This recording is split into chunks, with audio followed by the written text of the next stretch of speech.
प्रधानमंत्री नरेंद्र मोदी ने आज नई दिल्ली में पहले राजस्व ज्ञान संगम का उद्घाटन किया।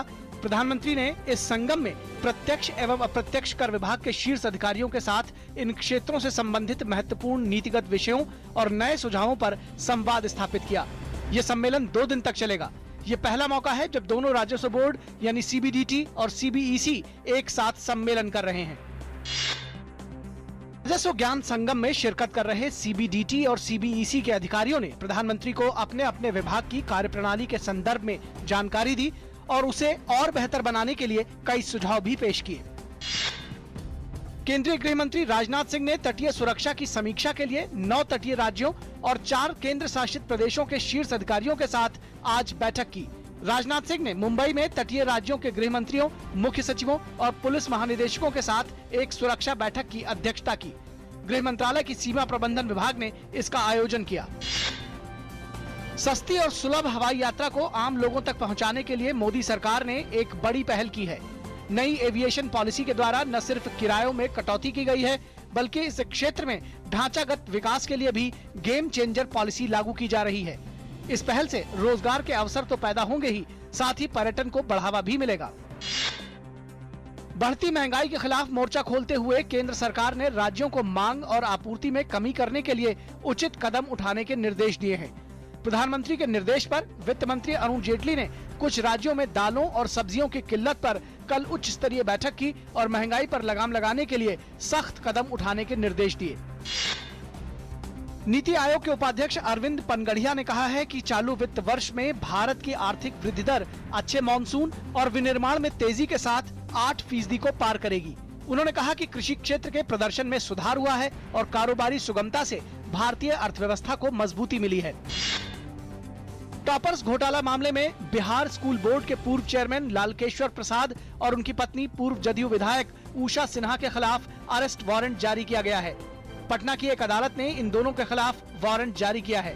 हालांकि दोनों आरोपी अभी गिरफ्तारी से बचने के लिए फरार हैं।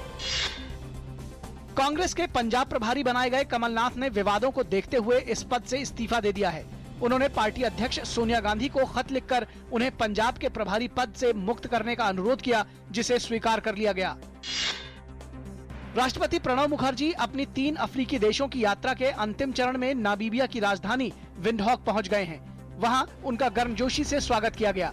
इस दौरान नामीबिया के राष्ट्रपति डॉक्टर हेग गेगॉब ने राष्ट्रपति प्रणब मुखर्जी से मुलाकात की। दोनों नेताओं के बीच आपसी हित के विभिन्न मुद्दों पर बातचीत हुई। राष्ट्रपति आज नामीबिया की संसद के संयुक्त सत्र को भी संबोधित करेंगे। कोई भारतीय राष्ट्रपति करीब 2 दशक बाद नामीबिया की यात्रा पर है। इससे पहले राष्ट्रपति प्रणब मुखर्जी ने मंगलवार को आइवरी कोस्ट का दौरा किया। किसी भी भारतीय प्रमुख का यह पहला आइवरी कोस्ट दौरा था। मिस्र के अधिकारियों का कहना है कि बीते महीने लापता हुए इजिप्ट एयर के विमान के अहम हिस्से मिल गए हैं। पेरिस से काहिरा जाते वक्त इजिप्ट एयर की एयरबस A320 अचानक मिस्र और ग्रीस के राडार से गायब हो गई थी। बीते 19 मई को हुए हादसे में विमान में सवार सभी 66 लोगों की मौत हो गई थी। हादसे के कारणों का अभी तक पता नहीं चल सका है। अमेरिका के राष्ट्रपति बराक ओबामा ने व्हाइट हाउस में तिब्बती आध्यात्मिक नेता दलाई लामा से मुलाकात की। बैठक के दौरान ओबामा ने तिब्बत की अनूठी धार्मिक परंपराओं के संरक्षण के लिए समर्थन की बात कही। दोनों नोबेल पुरस्कार विजेताओं के बीच हुई इस बैठक पर चीन ने विरोध जताया था। 5 अगस्त से शुरू होने जा रही खेलों के सबसे बड़े महाकुंभ रियो ओलंपिक के खेल गांव का कल उद्घाटन किया गया। इस खेल गांव पर दुनिया भर के करीब 18,000 ओलंपिक, पैरा ओलंपिक एथलीट और उनके सहयोगी स्टाफ ठहरेंगे। ओलंपिक के दौरान खिलाड़ियों को किसी भी तरह की परेशानी का सामना न करना पड़े, इसके लिए रियो डी जेनेरो स्थित इस खेल गांव में 31 बिल्डिंग और 3,600 अपार्टमेंट्स बनाए गए हैं। फेड की 2 दिवसीय बैठक के बाद दरों में कोई बदलाव नहीं किया गया है। जुलाई में दरों में बढ़ोतरी के लिए महंगाई, विकास दर और बेरोजगारी दर के आंकड़ों पर नजर रहेगी। पहली बार फाइनल में प्रवेश की दहलीज पर खड़ी आत्मविश्वास से लबरेज भारतीय हॉकी टीम आज 36वीं हीरो चैंपियंस ट्रॉफी के आखिरी लीग मैच में ऑस्ट्रेलियाई चुनौती का सामना करेगी। भारत को ऑस्ट्रेलिया ने 2 महीने पहले इपोह में Sultan Azlan Shah cup hockey tournament में 2 मैचों में 4 गोलों से हराया था। लेकिन इस बार भारतीय टीम मौजूदा विश्व चैंपियन के खिलाफ बेहतर प्रदर्शन को बेताब है।